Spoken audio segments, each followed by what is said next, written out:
Being a virgin has its disadvantages, but you know what? Who starts a conversation like that? Bricky! But don't forget about that coal, though. Just like one of those Steel, coal, food, wood. choices-driven Don't forget about that coal, though. Depressing post-apocalyptic city builder. and storytelling kind of games where Steel, coal, food, woods. Don't forget about that coal, though. Starvation, hypothermia. instead of on a ship, you're in like this big frost. Steel, Don't forget about that steel. coal, though. We're running sickness. Steel, coal, food, freezing temperatures. Don't forget about that coal, though. Don't forget about the coal, though. That's dark as heck. Think about the children.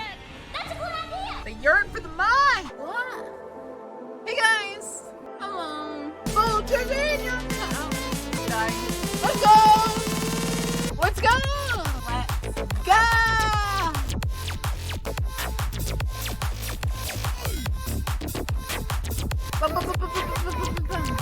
How long it took to collab is whenever Ham wakes up, really. But about an hour, most likely.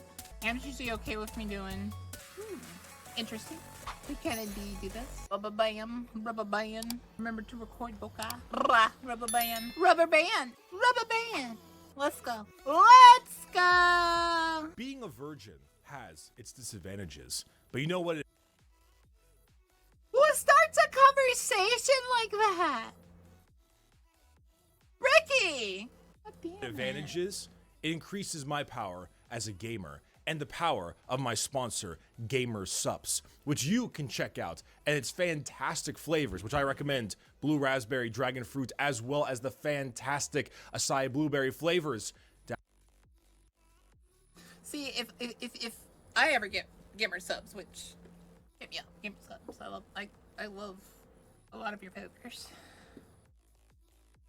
Will not discuss the flavors because some of them out me very, very much so. What do y'all think we name the flavor? Like, is it dragon? Purified dragon meat or something like that? I don't know. Something stupid. Down there in the description. Check out the link. Use code Buy Bricky meat. to save 10% off. And of course, any of it comes back to me because Dragon I do gain Horde. commission, and that is great for me because I Hordelicious. like cash. Also, do check out the unlisted video in the description called Why Gamer Subs. I have like a 7-minute long video talking about why I like the sponsor, Orange why I fruit. think you should check it out, why I think you should give it a shot. Give that a look. But first, it's getting a little chilly. Get a little chilly.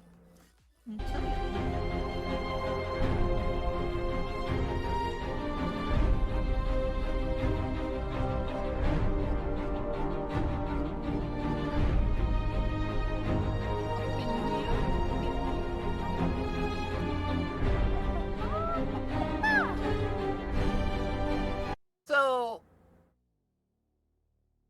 is this like the game I played a few times? Just like one of those choices-driven storytelling kind of games where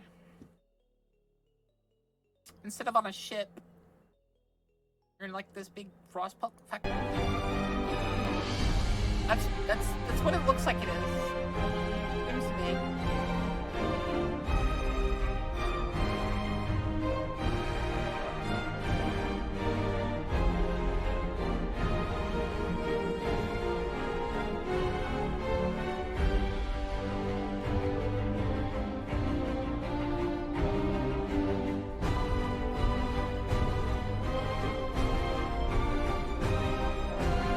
Hello everybody, my name is Bricky, currently freezing to death because the captain forgot to recall me before the great storm. How are you talking then? Surefire way to tell that I'm getting older is by the games I've been reviewing. As a young brick, Halo 3, Call of Duty Modern Warfare 2, midnight release at a GameStop or a Microsoft store, those were the times. Now, we've reached the point of depressing post-apocalyptic city builder about the morality of the last city on Earth. And by God, do I love it. Frostpunk is a... I have been interested in playing this game because I do love the like story-driven games. Like choices matter.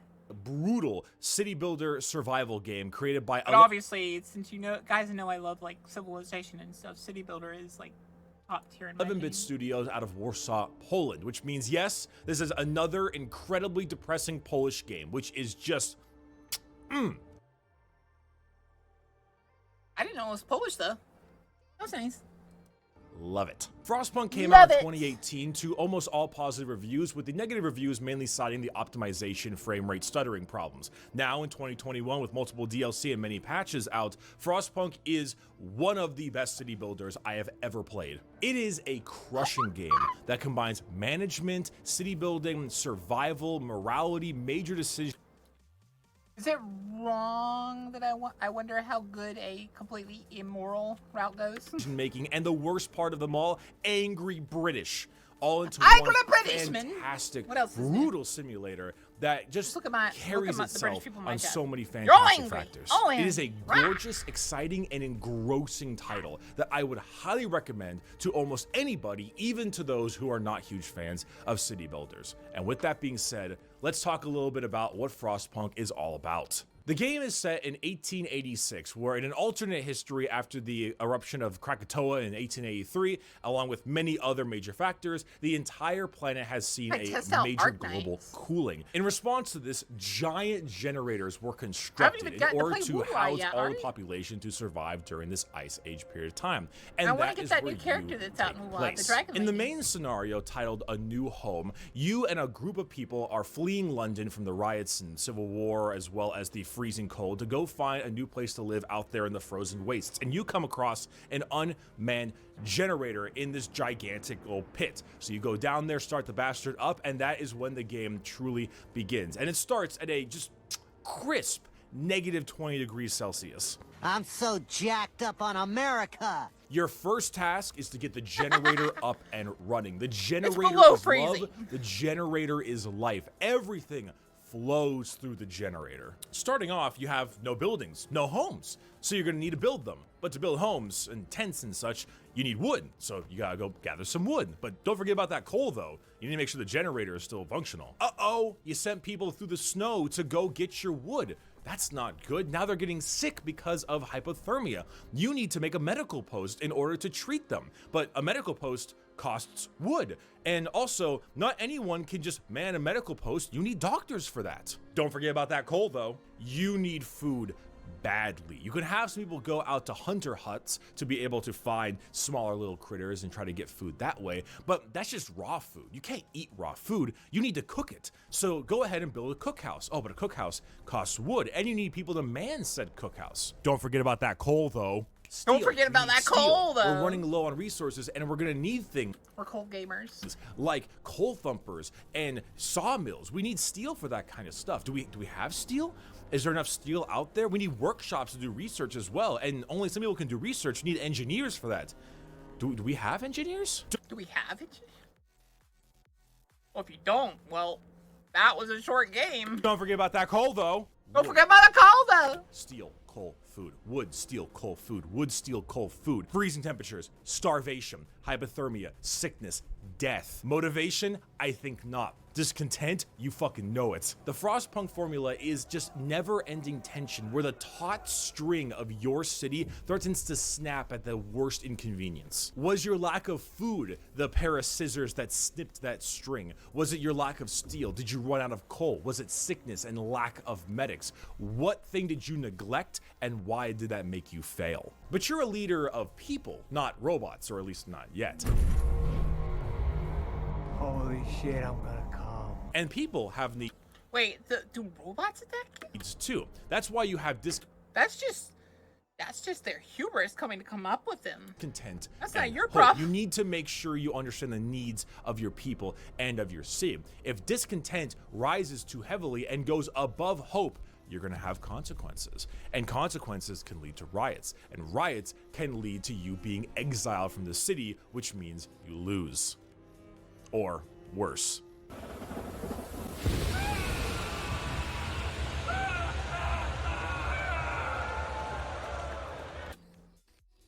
That's dark as heck. And they want to watch that? Managing your hope and discontent is as important, if not more, than managing your actual resources themselves. Luckily for you, you are the captain, and you run this city, which means you can pass laws to assist with that. You can pass laws every so often with a minor cooldown, and these things can either help you a lot more in the resource management section, or help you a lot more in the discontent and hope section. Some are things that make a lot of sense, like a cemetery. You'll be forced to build one, but that'll increase the hope of your people, or a fighting arena that'll decrease the discontent of your people. Other things can be a little bit more dubious, and some things can be, well, have a bit of a moral problem. Think about the children!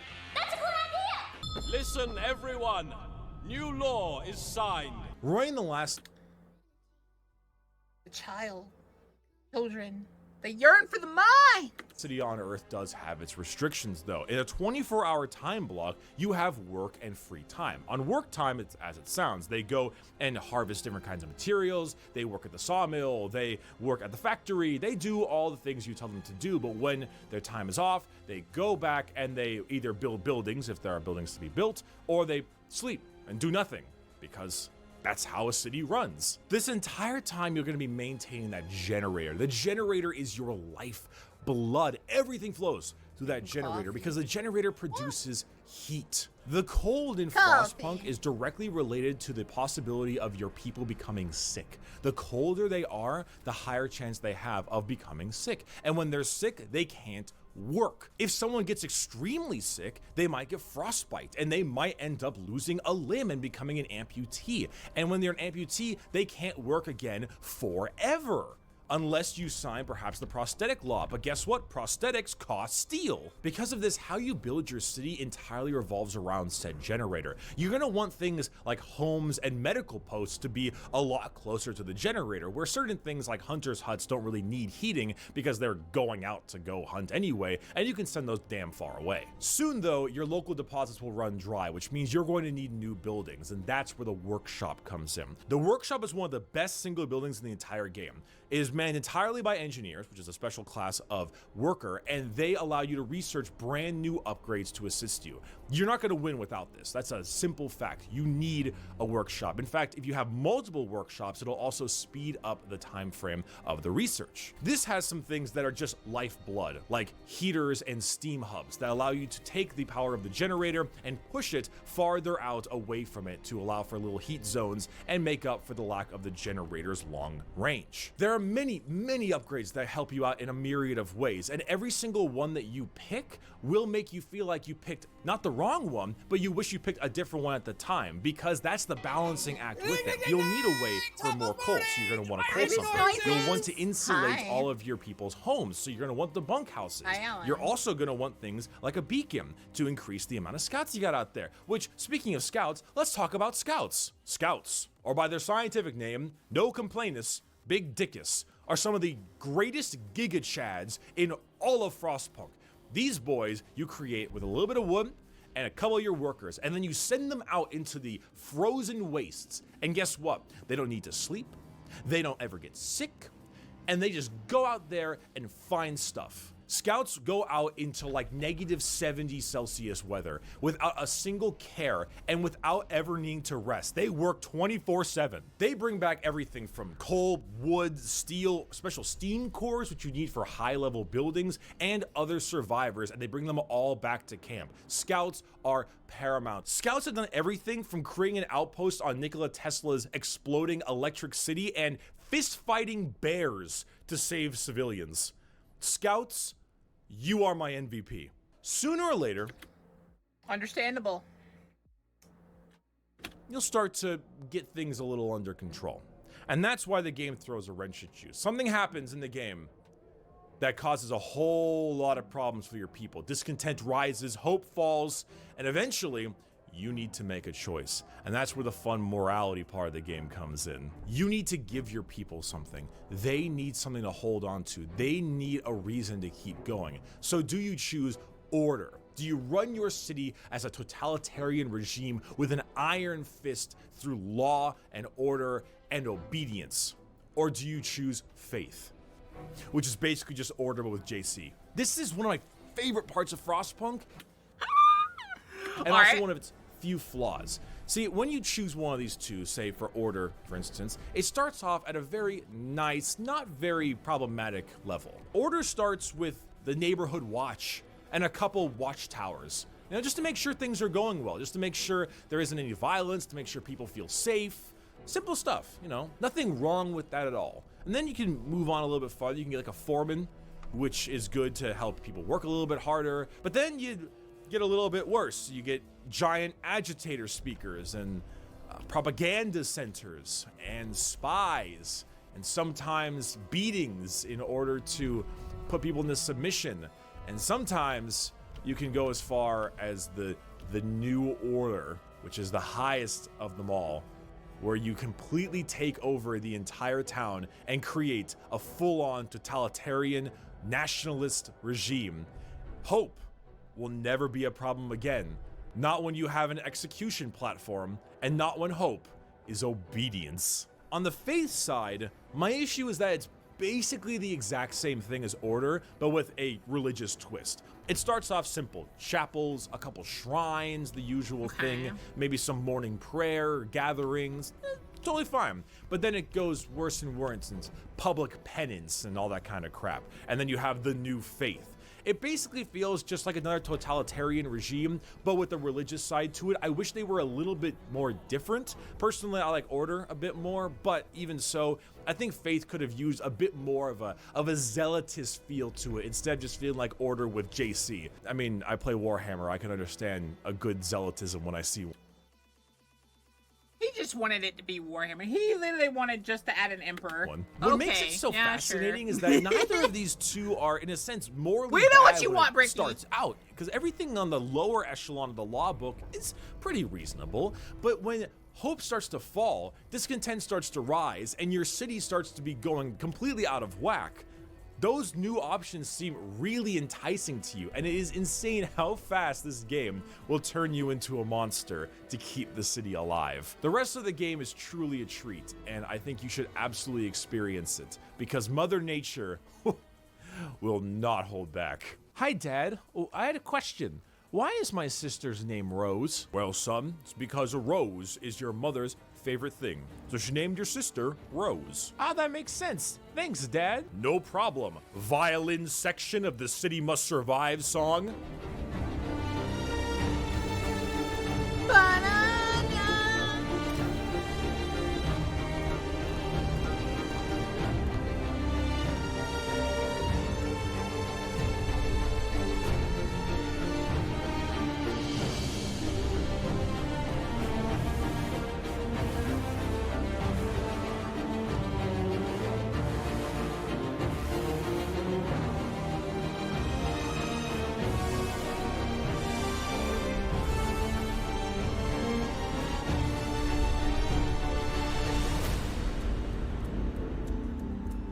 Frostpunk really gets by on its visual and audio systems, and while the gameplay is none of you say that I would name my child Brownie. Shut up. Phenomenal, and the morality stuff is just absolutely interesting and great. Don't say it. I think that really having it being pleasurable to look at adds a whole lot to it, because city builders aren't always a very pretty game. Sometimes they are, but often it's a lot more about function over form. And for me, Frostpunk does both perfectly. If you look at the UI in general, the UI really does a great job at selling that kind of punky steampunk feel to it, but then certain things get added, like whenever you see a brand new notification or an area from the scouts are being checked on, and you see that kind of way the ice kind of cracks to show open the whole image and to really kind of spread open in like the weird creaking, cracked ice way whenever you have any new visuals.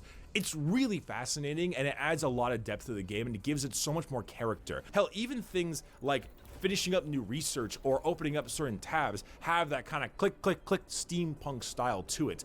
Everything UI design-wise feels so crisp and well-made, and it's one of the few things that I think is nigh perfect. And I haven't even, like, talked about the sound yet. Oh. Hear me! New law in the city!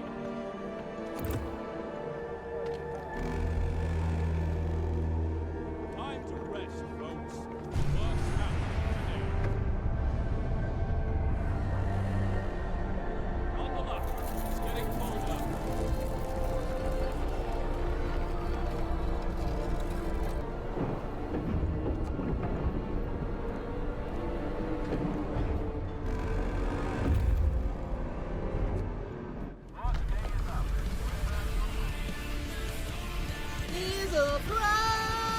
So Bricky, What I'm gathering is that Frostpunk is a fantastic game with a wonderful scenario and that you should go buy it.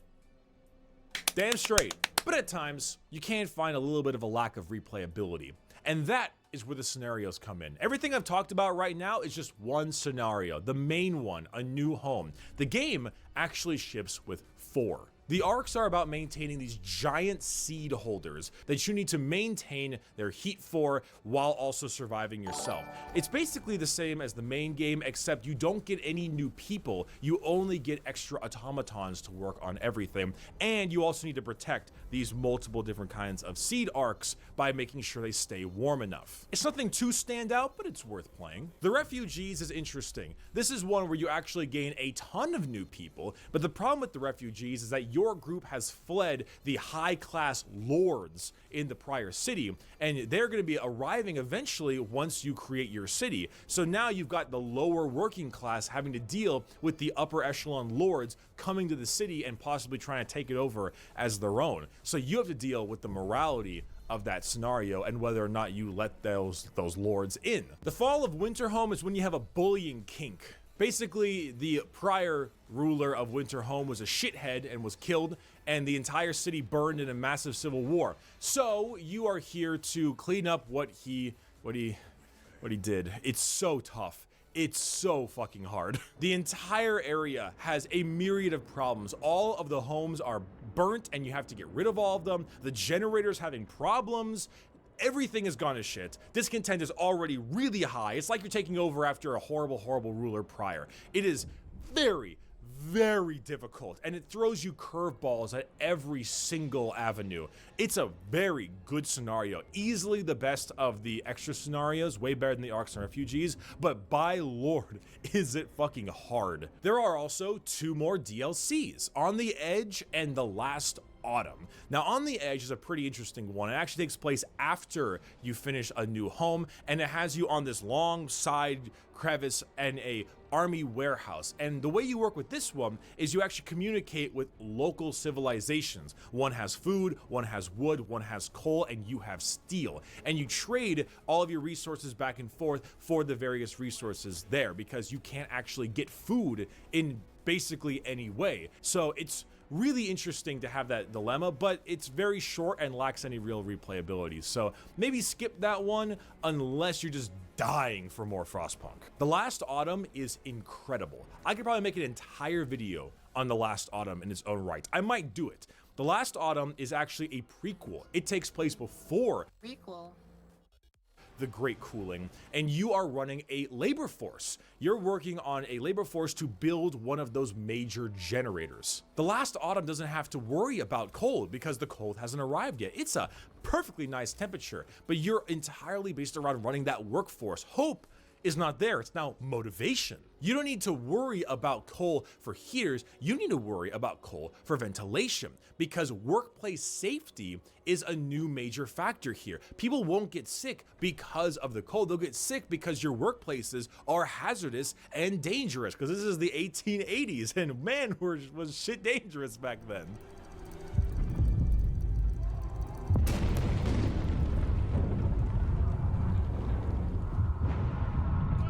And then you got the butting heads between the higher echelon engineers and the working class usual workers. And the two of them are constantly at each other's throats, and you have to work with them to see what is the best avenue. Do you go with the engineers and you do some foremans and overseers to make sure things are getting done to specification, or do you go on a workers union to make sure that they get all the rights that they want? Both have pluses, both have negatives, and both can get really dark. The Last Autumn is completely worth the money. It is incredible. It is almost as good as a new home. I think it just comes slightly short, but it is absolutely worth buying. And the morality system, unlike Order and Faith, engineers and workers are a lot more different. They feel a lot different, and do they get dubious? And finally, gotta love those dubious choices. Do you want more Frostpunk? Because you got Endless Mode, which is also... Endless Mode. We're in. They always add a reason for it to fail. So quite difficult. Endless Mode combines all these kinds of factors and all these different kinds of twists and turns against you. Endless Mode is great. I would highly recommend Endless Mode. It is fun to try if you are just dying for more Frostpunk, but, you know, it's still just Endless Mode, so, you know, that's up to you. Overall, Frostpunk is an extremely engrossing management game. It combines the fantastic visuals and audio that I don't see in many city builders with a very dark, depressing steampunk vibe that is both extremely difficult and horrendously rewarding, both from the moral attitude and from that final victory that you can get if you pull it off. Thank you to my fantastic patrons and to my other members. If you want to check out some Bricky merch, I'm literally wearing one of them. This is my 36-month anniversary tee. I really like this one. You can check that out in the description. It's over at orchidate.com. To my patrons and members themselves, your support is unrivaled. I love all of you. Thank you so much for being a part.